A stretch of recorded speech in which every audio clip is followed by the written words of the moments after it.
Hello बच्चे, आज फिर से ज्ञान विज्ञान रिसर्च सेंटर में आप सभी का स्वागत है। आज हम 10th क्लास के फिजिक्स से एक बहुत ही महत्वपूर्ण प्रश्न लेकर आए हैं जो कि मैट्रिक बोर्ड परीक्षाओं में अक्सर पूछता रहता है। वह है गोलीय दर्पण द्वारा प्रमाणित करें कि 1 = r/2। यह बहुत ही महत्वपूर्ण प्रश्न है। हम सबसे पहले आज जानेंगे कि गोलीय दर्पण क्या होता है।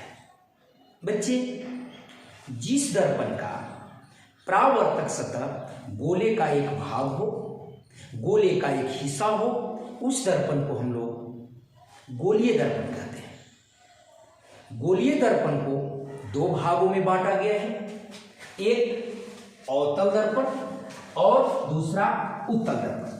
हम दोनों दर्पणों से बारी बारी से F और R के बीच में संबंध स्थापित करेंगे, बिल्कुल सरलतापूर्वक।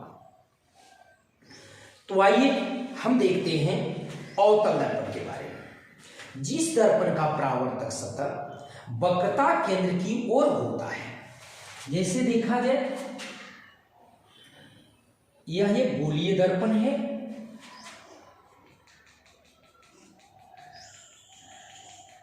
यह एक गोलीय दर्पण है जिसका वक्रता केंद्र इधर C है और परावर्तक सतह ही इधर ही है। मतलब जिधर वक्रता केंद्र है उधर ही परावर्तक सतह है। अतः यह जो दर्पण होगा MN, यह एक अवतल दर्पण होगा। मतलब कि जिस दर्पण का परावर्तक सतह वक्रता केंद्र की ओर हो, उस दर्पण को अवतल दर्पण कहते हैं। हम मान लेते हैं कि MN एक अवतल दर्पण है जिसका ध्रुव P और वक्रता केंद्र C है। अब इसी बात को लिखेंगे। माना कि MN एक अवतल दर्पण है, अवतल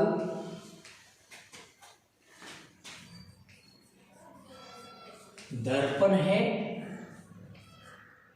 जिसका वक्रता केंद्र C और ध्रुव P। जैसा कि हमने देखा कि MN एक अवतल दर्पण है जिसका वक्रता केंद्र C है और ध्रुव P है। अब प्रधान अक्ष PC के समानांतर AB प्रकाश की किरण कोई आ रही है जो कि अवतल दर्पण से परावर्तन के बाद F से लौट जाती है। किससे लौटती है बच्चे? F से। जब कोई समानांतर प्रकाश की किरणें प्रधान अक्ष की आती है तब वह परावर्तन के बाद फोकस से लौटती है। तो AB प्रकाश की किरण प्रधान अक्ष CP के समानांतर आ रही है जो परावर्तन के बाद F से लौट जाती है। इसलिए यहाँ P और F के बीच की जो दूरी होगी यह फोकस दूरी होगा, जिसे हम फोकसांतर भी कहते हैं और इसे स्मॉल f से सूचित किया जाता है। अब इसी प्रकार P से C के बीच जो दूरी होगी वह वक्रता त्रिज्या होगा, जिसे हम लोग कैपिटल R से सूचित करते हैं। अब यही R और F के बीच हमें संबंध स्थापित करना है।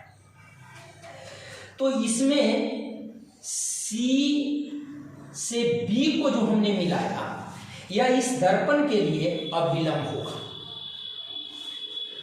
और हम जानते हैं कि अगर यह AB आपतित किरण है और अभिलंब BC है तो इसके बीच में जो कोण बनेगा वह कोण आपतन कोण होगा। और BF परावर्तित किरण है और यह अभिलंब BC, तो इसके बीच जो कोण बनेगा बच्चे यह परावर्तन कोण होगा। मतलब कि यह आपतन कोण और यह परावर्तन कोण। आपतन कोण को हम लोग I से सूचित करते हैं और परावर्तन कोण को R से। अब इसी बात को लिख देना है। AB प्रकाश किरण प्रधान अक्ष के समानांतर आती हुई दर्पण से परावर्तन के बाद एक से लौटती है।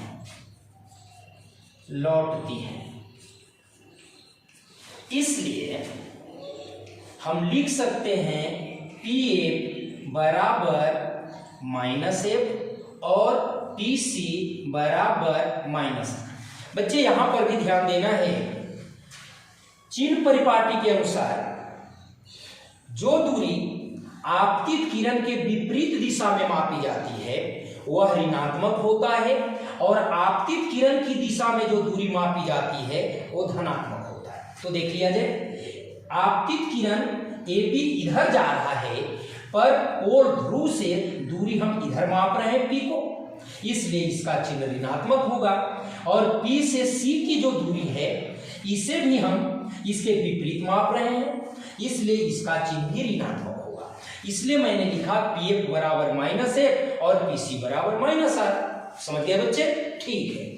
अब हम ये देखते हैं, एक गणित में जब दो समानांतर रेखाओं को कोई तिर्यक रेखा काटती है, जब दो समानांतर रेखाओं को कोई तिर्यक रेखा काटती है तो उसके एकांतर अंतःकोण जो होते हैं वो बराबर होता है।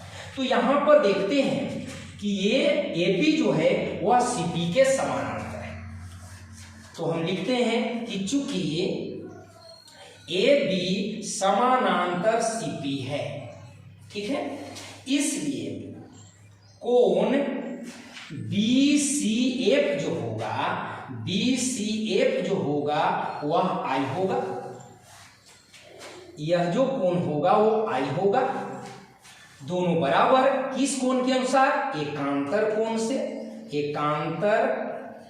कोण से ये जो कोण हुआ वो दोनों आपस में बराबर होंगे, ठीक है।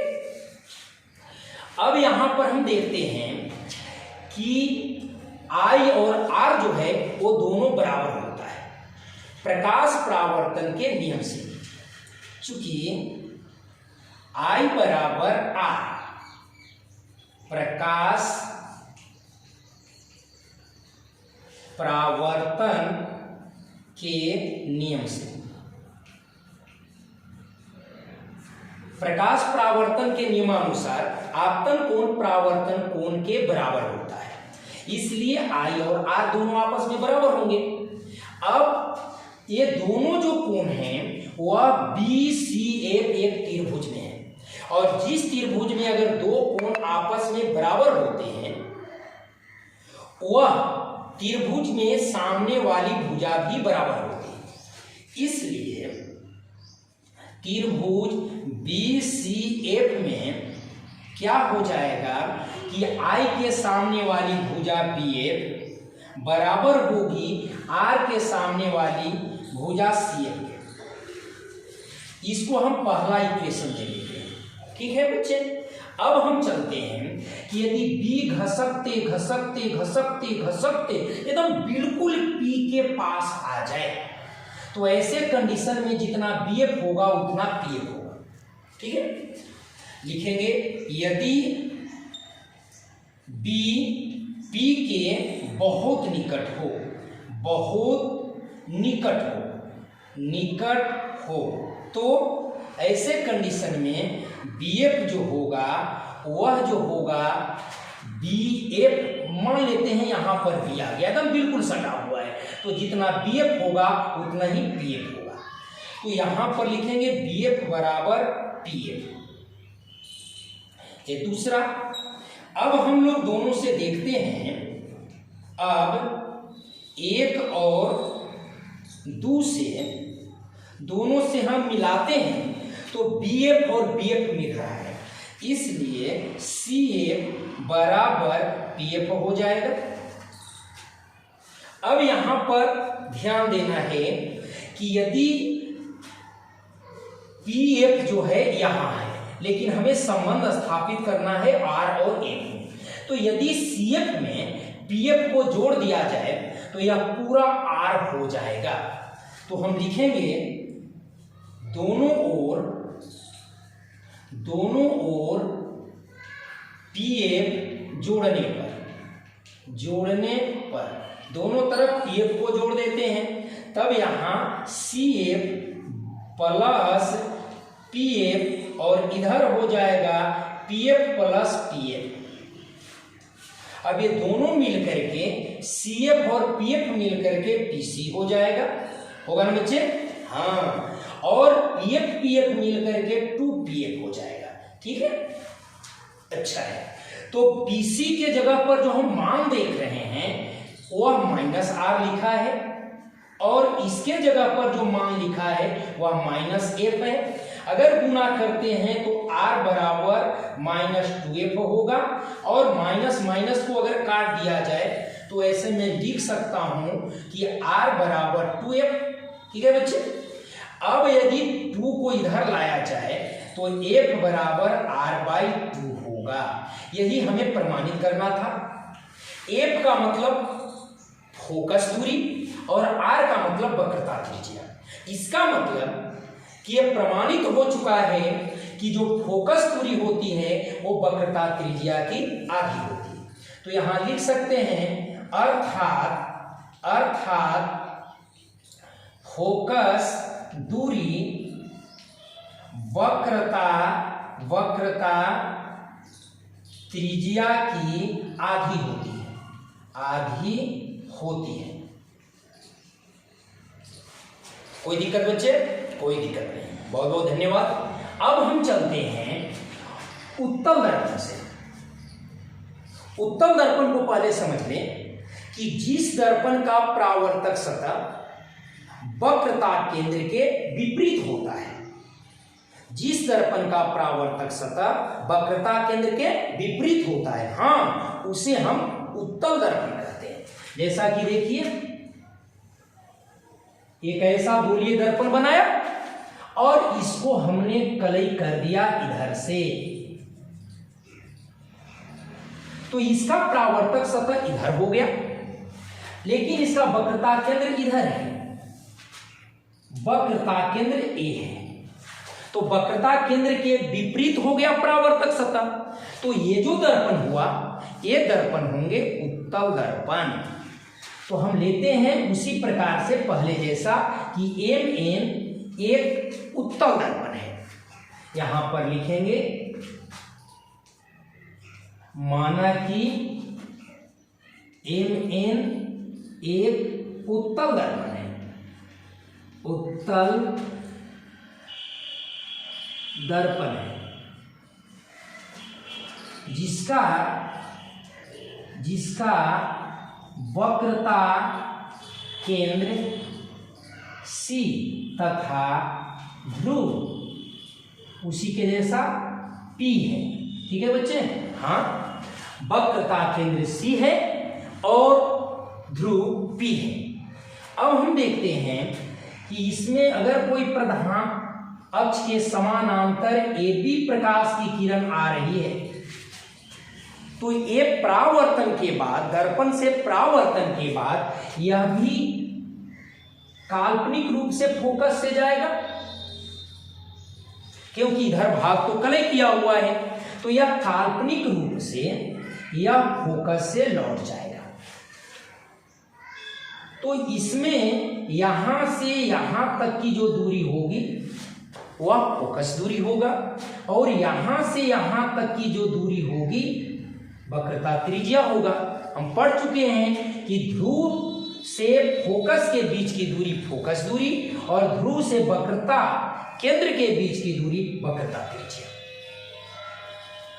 अब इसमें लिखते हैं कि AB प्रकाश किरण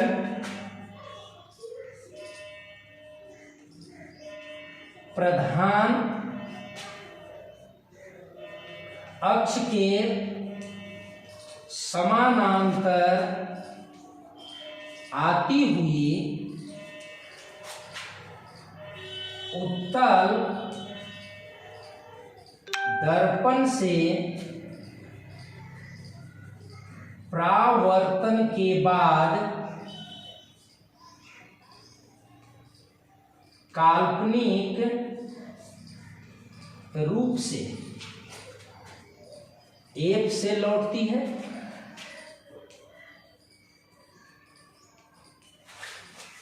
इसलिए अब पीएफ बराबर जो होगा चिन्ह परिपाटी के मुताबिक प्लस होगा, क्योंकि आपकी किरण इधर जा रही है और हम दूरी भी इधर ही माप रहे हैं, इसलिए यह एफ प्लस में हो जाएगा और पीसी जो होगा ये भी प्लस में होगा।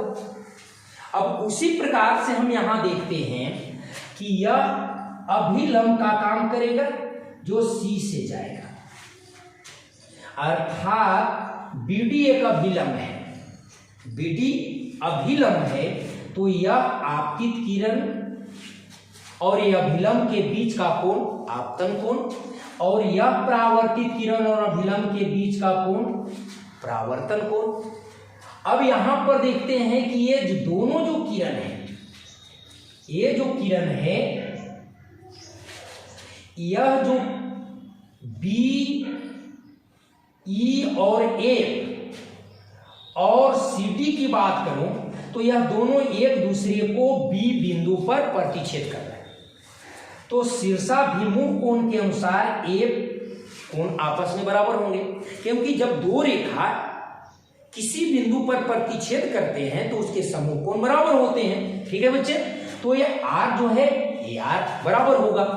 अब यहां पर हम लोग लिखते हैं कि चूंकि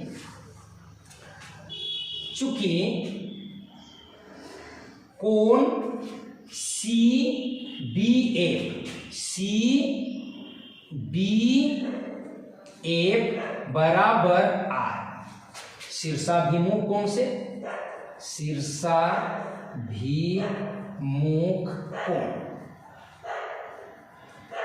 शीर्षाभिमुख कोण से, और ये देखते हैं कि यहाँ ए बी समानांतर है पीसी के, पीसी, इसलिए ये जो कोण है ये कोण संगत कोण के अनुसार बराबर होगा, क्योंकि जब दो समानांतर रेखाओं को एक तिर्यक रेखा काटती है तो संगत कोण आपस में बराबर होते हैं। तो कोण इसको लिख सकते हैं बी सी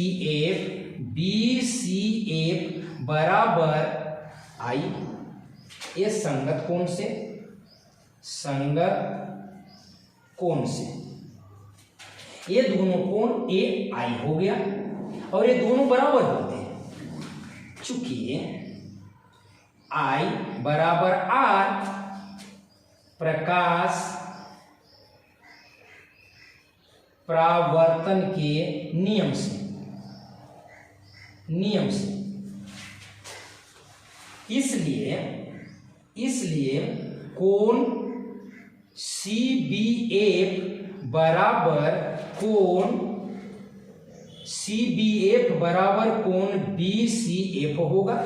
और जानते हैं कि यदि एक त्रिभुज में दो गो कोण बराबर हो जाए तो उसकी भुजा बराबर होती है, इसलिए त्रिभुज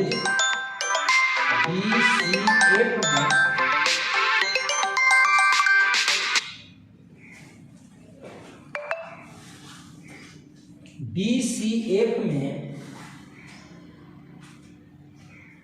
BCF में जो देख रहे हैं कि I के सामने BF बराबर CF हो जाएगा। अब यहां से जैसे हमने इसको किया था BF बराबर, जैसे हमने इसको किया था उसी प्रकार से लेकर इसको आते हैं, BF बराबर ये हो जाएगा CF। अब ये अगर बी घसकते यहां आ जाए, यदि बी पी के बहुत निकट हो, अभी जैसे देखे वैसे ही बहुत निकट हो तो इसमें क्या होगा कि जितना बीएफ होगा उतना ही पीएफ होगा, तो यहां पर लिख सकते हैं, इसलिए बीएफ जो होगा वो पीएफ के बराबर होगा। ये दूसरा समीकरण, और ये दोनों से अगर मिलाते हैं तो यह मिलेगा ये दोनों से मिलाने के बाद ये मिलता है कि CF जो है वो PF के बराबर है। अब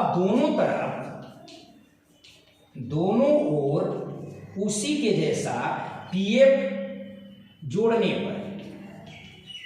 पर दोनों तरफ इसको जोड़ देते हैं। तो अगर जोड़ते हैं तब ये क्या हो जाएगा, CF प्लस PF और इधर होगा PF प्लस PF, अर्थात इधर मिलकर के पूरा PC हो जाएगा और इधर 2PF हो जाएगा, जैसे कि पहले अवतल दर्पण में हमने दिखाया था। अब इसके जगह पर R है और इसके जगह पर F है, अर्थात यह हो गया F बराबर R/2। उससे भी हमने साबित किया कि जो F है वो R का आधा है, मतलब फोकस दूरी वक्रता त्रिज्या की आधी है। और इसमें भी साबित किया कि F बराबर R/2। तो इस तरह से ये दोनों दर्पणों के द्वारा ये प्रमाणित हुई कि F बराबर R/2, अर्थात फोकस दूरी जो होती है गोलीय दर्पण में वो वक्रता त्रिज्या की आधी होती है। धन्यवाद बच्चे, आज यहीं तक। यदि ये पढ़ाई अच्छी लगी हो तो आप इस चैनल को लाइक, सब्सक्राइब एवं शेयर जरूर करें। धन्यवाद।